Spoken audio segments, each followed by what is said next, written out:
10 लाख रुपए। इस अकेले आंकड़े को देखकर ही उस सन्नाटे का एहसास होता है जो उस आंगन में अचानक पसरा होगा। ये कोई आम संख्या नहीं है। ये शादी का दिन किसी भी परिवार के लिए सबसे खूबसूरत दिन होता है ना। नई शुरुआत, सारे रिश्तेदार एक जगह और हर तरफ बस रौनक ही रौनक। लेकिन जरा सोचिए, क्या हो अगर इस खुशी के पीछे एक ऐसी कड़वी सच्चाई छिपी हो जो अचानक से बाहर आ जाए।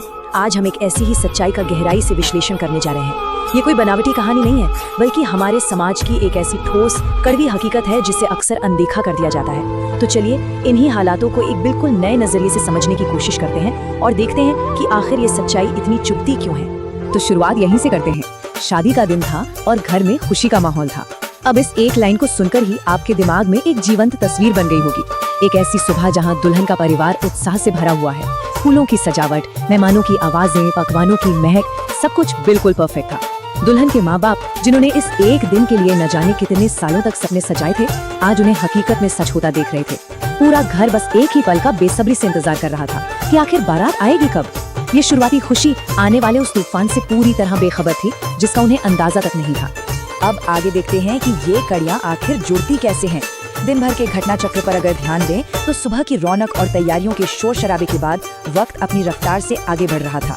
शाम ढली और मेहमानों की भीड़ बारात के स्वागत के लिए इकट्ठी होने लगी। सब तैयार थे, लेकिन जैसे जैसे ये शाम ढलकर गहरी रात में बदलने लगी, उस खुशी और उत्साह की जगह एक अजीब सी बेचैनी ने ले ली। इंतजार बस लंबा होता जा रहा था और बारात का कहीं कोई निशान तक नहीं था। उस बेचैनी का अंदाजा लगाना मुश्किल नहीं है जब दरवाजे पर होने वाली हर छोटी सी आहट पर निगाहें उठ जाती हैं, मगर सिवाय सन्नाटे के कुछ हासिल नहीं होता। खुशी का वो माहौल अब धीरे धीरे एक अनजाने डर में तब्दील हो रहा था। हर कोई इसी असमंजस में था कि आखिर ऐसी कौन सी वजह है जो इस दिन की रफ्तार को इस तरह रोक रही है। और तभी स्थिति पूरी तरह से पलट जाती है। अचानक एक फोन कॉल आता है और सब कुछ बदल जाता है। ऐसे नाजुक वक्त में जब आंगन में खड़ा हर एक इंसान किसी खबर का बेचैनी से इंतजार कर रहा हो, इस तरह के एक फोन कॉल का आना सच में किसी भूकंप से कम नहीं होता। उस एक फोन कॉल ने पूरे घर में एक अजीब सी डरा देने वाली चुप्पी फैला दी। वक्त जैसे वहीं रुक सा गया। जो रौनक और हंसी पिछले कई दिनों से उस आंगन की दीवारों में गूंज रही थी ना, वो इस एक फोन की घंटी के बाद मानो कहीं गायब ही हो गई। उस कॉल पर एक ऐसी बात कही गई जिसने वहां मौजूद हर एक शख्स के पैरों तले से जमीन घिसका कर रख दी। यहाँ कहानी पूरी तरह से उलट चुकी थी। अब यहाँ सबसे चौंका देने वाली बात ये आती है, 10 लाख रुपए। इस अकेले आंकड़े को देखकर ही उस सन्नाटे का एहसास होता है जो उस आंगन में अचानक पसरा होगा। ये कोई आम संख्या नहीं है, ये हिसाब किताब का कोई आम नंबर नहीं है। जरा सोचिए, एक परिवार जो पहले ही अपनी हैसियत और सामर्थ्य के हिसाब से बेटी की शादी में अपना सब कुछ लगा चुका था, उसके सामने अचानक इस आंकड़े का आना कैसा रहा होगा। ये नंबर अपने आप में एक बहुत बड़ा अनचाहा पहाड़ था जिसे एक ही पल में उनके सामने खड़ा कर दिया गया। ये अब सिर्फ पैसे का आंकड़ा नहीं था, ये उस अत्याचार और उस क्रूर मांग का प्रतीक बन चुका था जिसे अचानक मांग लिया गया। एक ऐसी मांग जिसकी उन्होंने दूर दूर तक कल्पना नहीं की थी, और इस एक मांग ने शादी की सारी प्रक्रिया को एक ही झटके में बेहद क्रूर तरीके से रोक दिया। उस फोन कॉल का सीधा और सबसे कड़वा संदेश आखिर था क्या? अगर 10 लाख रुपए नहीं दिए तो बारात नहीं आएगी। लड़के वालों की तरफ से आई ये मांग एक आखिरी चेतावनी थी। इन शब्दों में कोई समझदारी नहीं थी, कोई लचीलापन नहीं था, बल्कि ये पूरी तरह से एक व्यापारिक और निर्दयी सौदा था। देखिए, ऐसे अल्फाज किसी भी नए रिश्ते की शुरुआत तो बिल्कुल नहीं हो सकते, उल्टा ये उसकी नींव पर एक बहुत बड़ा प्रहार होते हैं। इन शब्दों ने बिल्कुल साफ कर दिया था कि उनके लिए सामने खड़े इंसानों के जज्बातों की या उस रिश्ते की पवित्रता की कोई अहमियत थी ही नहीं। ये सिर्फ और सिर्फ धन की मांग थी, जिसके आगे एक बेटी के सबसे खूबसूरत दिन को बंधक बना लिया गया।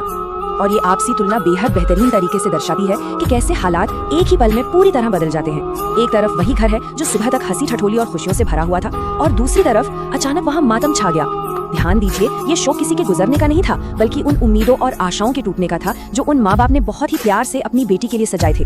एक ही पल में वो सारे सपने कांच की तरह चकनाचूर हो गए। जो आंगन शहनाई की मीठी आवाजों से महक रहा था, वहाँ अब बस एक अशांत और गहरा सन्नाटा था।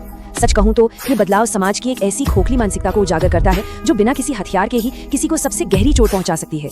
तो यहाँ एक बेहद तीखा और चुभने वाला सवाल सामने आता है, क्या एक बेटी की खुशी की कीमत 10 लाख रुपए होती है? इस प्रश्न की गहराई और उसकी चोट को महसूस करने की जरूरत है। एक बेटी जो अपना पूरा घर, अपनी यादें और अपनों को छोड़कर एक नए घर में जिंदगी शुरू करने जा रही थी, क्या उसकी अहमियत, उसके जज्बात, उसके पूरे अस्तित्व को इस कागजी संख्या से मापा जा सकता है? क्या जिंदगी भर के साथी और एक नए परिवार की शुरुआत का मूल्यांकन अब नगद पैसों और सौदों के आधार पर होगा? ये सवाल किसी एक व्यक्ति या एक परिवार से नहीं पूछा गया है, ये पूरी मानवता और हमारी आपसी सामाजिक व्यवस्था पर एक बहुत बड़ा सवाल है। आखिर कैसे एक इंसान की कीमत, एक रिश्ते की कीमत उसके साथ लाए गए धन के आधार पर आंकी जाने लगी है? ये एक ऐसी प्रथा है जो हमारे मानवीय मूल्यों को सीधी चुनौती देती है।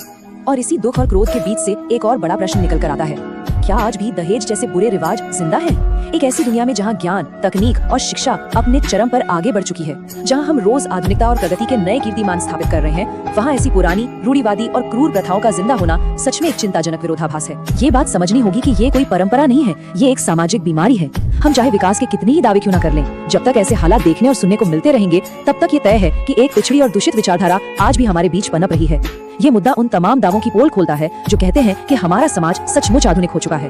तो यहाँ सबसे अहम और गौर करने वाली बात ये सामने आती है कि अगर आज समाज नहीं बदला तो कल किसी और घर में भी ऐसी ही खामोशी छाएगी। ये सिर्फ किसी एक घटना का विश्लेषण भर नहीं है, ये पूरे समाज के लिए एक आईना है और एक बहुत बड़ी चेतावनी भी। अगर ऐसी क्रूर मांगों, भेदभाव और लालच को आज हमने उपेक्षित कर दिया तो ये आने वाले कल में किसी और घर का आंगन बुरी तरह तबाह कर देगा।